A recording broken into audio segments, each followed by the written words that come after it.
Good evening সবাইকে। তো কাল দুর্গাপুজো তো মোটামুটি ভালোই কেটেছে, আমারও খুব ভালো কেটেছে। সামনে হচ্ছে গিয়ে কালী পুজো। কালী পুজোতে আমাদের প্রচুর রকম প্ল্যান আছে। তো আমাদের বাড়িতে যেহেতু কালী পুজো হবে, অনেক লোকজন আসবে বাড়িতে, প্রচুর ভিড়ভাড়টা থাকবে। তো যাই হোক, তোমার সাথে যতটুকু টুকটাক মানে দেখাবার চেষ্টা করব যে আমাদের বাড়িতে কেমন ভাবে হয়। জানি না পারবো কিনা, তোমার দাদাভাইকে বলেছি যে টুকটাক ক্লিপ তুলে রাখবে, লাস্ট আমি হয়তো তোমার সাথে একটু একটু শেয়ার করে দেবো। তো আর প্রচুর ভিড়ে তো হয় না, বুঝতে পারছো। তো এখন হচ্ছে গিয়ে রান্না করতে যাবো। আজকে তোমার সাথে রান্নাটা শেয়ার করবো যে আমি কি রান্না করছি। আজকে একটা সিম্পল রান্না, মানে আজকে কি করবো জানো, ডাল করবো, মানে মুসুর ডাল দিয়ে, আলু দিয়ে মুসুর ডাল কড়াই একদম করবো, প্রেশারে করবো না। আর করবো অমলেট, মানে ডিমের অমলেট করবো, আর রুটি। জাস্ট আজকে সিম্পল রান্না হবে রাত্রেবেলা। কালকে ফুলকপি করেছিলাম, তো এতটা পরিমাণ রিচ হয়েছিল ফুলকপিটা। আর কালকে সত্যি কথা বলতে তোমার সাথে ভিডিও শেয়ার করতে পারিনি, কারণ করিনি আর কি ভিডিও। তো যাই হোক, আজকে করবো। তো চলো রান্না করে যাই, কি করছি না করছি সবটা তখন দেখাবো। মানে চুলকে তো এবার আগের বারে করেছিলাম স্ট্রেটনিং, এবারে করা হয়নি। তো পিছনের চুলটা মোটামুটি ভালো আছে, পেছনের চুলটা মোটামুটি ঠিকই আছে, কিন্তু হয়ে গেছে কি সামনের চুলটা প্রবলেম। তো যাই হোক চলো। তো আজ আমি যেহেতু বানাচ্ছি মসুরির ডাল দিয়ে আলু, তো তার জন্য দেখো মসুরির ডালটা আমার ঢালা হয়নি, বাট আমার আগের থেকে মসুরির ডাল ছিল, তো এখন শেষ হয়ে গেছে বলে আমার ঢালতে হবে।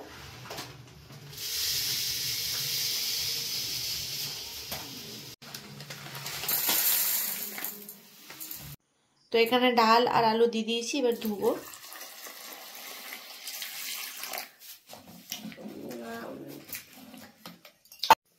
তো এদিকে হয়ে গেছে কড়াই গরম, দিয়ে দিচ্ছি সর্ষের তেল অল্প।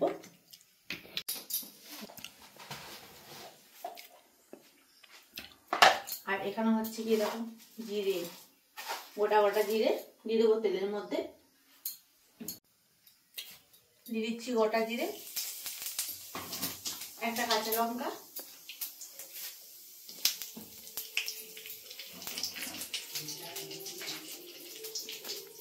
ডাল আলু দেবো,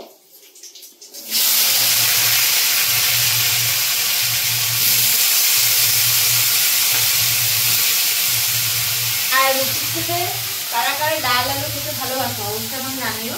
আর রাত্রেবেলা এরকম ডাল দিয়ে আলু দিয়ে কড়াই যদি করা হয় তার সেন্ট আলাদা হয়ে যায়, আর টেস্টও আলাদা হয়ে যায়। রুটি দিয়ে সব থেকে বেশি ভালো লাগে। বাকিটা একটু জল দিয়ে একবারে ডালটা দিয়ে দিই।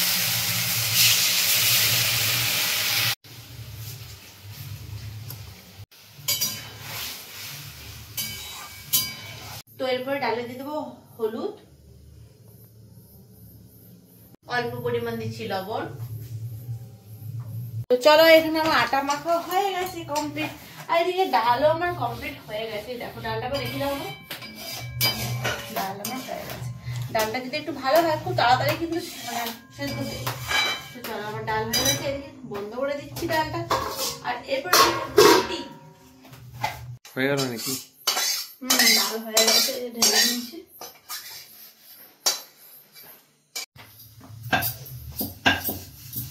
রুটি বেলা শুরু করেছে? রুটি বেলা শুরু করেছে, এদিকে দুধ গরম হচ্ছে আমার। একবার গরম করেছি, ফ্রিজে রাখিনি, যদি বেটু খায় বলে। তো এখন গরম করে ফ্রিজে রেখে দেবো ঠান্ডা করে। তো এই যে দেখো আমার ডিম ফাটানো হয়ে গেছে, এখানে পেঁয়াজ রেডি করা হয়ে গেছে, এরপরে ভাজবো ডিম।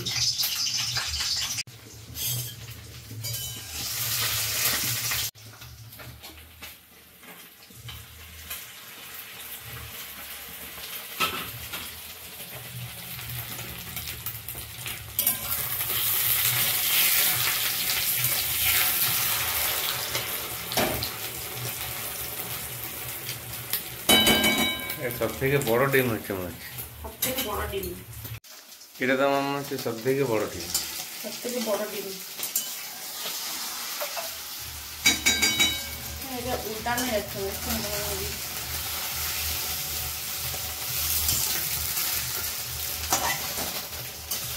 কিন্তু এটাকে আমাকে রাউন্ড করতেই হবে।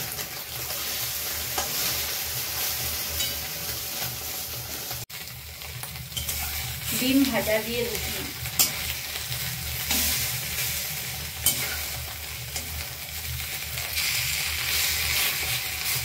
পুরোটা কিন্তু করতে পারলাম না।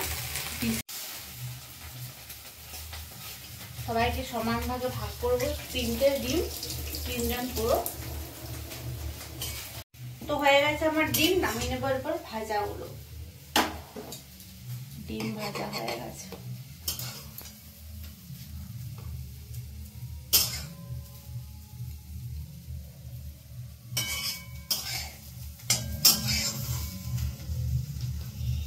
তো গাইস খাওয়া দাওয়া কমপ্লিট হয়ে গেছে। এখন বাজে 12টা 19। এখনো পর্যন্ত আমরা শুইনি, বুঝতে পারছো। এই তো সব বাবাকে করলাম, হ্যাঁ এডিট করছি, বাবাকে করলাম, তারপরে এই তো শুলাম। এখনো বহুত কাজ বাকি আছে, 1:30-2 বাজবে। সকালবেলা অ্যালার্মও দেওয়া হয়ে গেছে, তো অ্যালার্মটা তোমাদের দেখায়, দাঁড়াও 1 সেকেন্ড। অ্যালার্ম দেওয়া হয়ে গেছে আমার, এই দেখো। উঠবো আমি কটায়? 4:47, 4:48, 4:50। একটু স্কুল আছে, টিফিন করব। তাহলে এ হচ্ছে কি আমার রুটিন, বুঝতে পারছো। মানে সারাদিন আমি এতটাই ব্যস্ত যে কি বলবো, ঘুমাতে তো সময় পাই না। 5টার সময় বেটুকে তুলবো, তো অ্যালার্মটা দিয়ে রেখেছি দেখো। তো চলো এভরিওয়ান, আজকে ভিডিওটা শেষ করছি। কেমন লাগলো অবশ্যই কমেন্টসে জানিয়ে। সবাইকে গুড নাইট, দেখা হচ্ছে নতুন একটা ভিডিও। টাটা।